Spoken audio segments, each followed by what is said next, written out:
అందరికీ నమస్కారం. నా పేరు పాపాని తేజస్. తెలంగాణలోనే అర్లీ ఎంటర్‌ప్రెన్యూర్.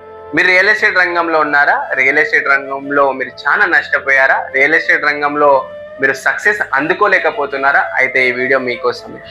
భారతదేశంలోనే రియల్ ఎస్టేట్ రంగం శరవేగంగా అభివృద్ధి చెందుతుంది. అదేవిధంగా 2047 నాటికి $5.8 ట్రిలియన్ అమెరికన్ డాలర్ లక్ష్యంగా కేంద్ర ప్రభుత్వం కూడా రియల్ ఎస్టేట్ రంగాన్ని బలోపేతం చేస్తుంది. ఎప్పుడైతే రియల్ ఎస్టేట్ రంగం అభివృద్ధి అవుతుందో మన జీడీపీలో కూడా 7 నుంచి 15% పెరుగుదల అనేది కనిపిస్తుంది.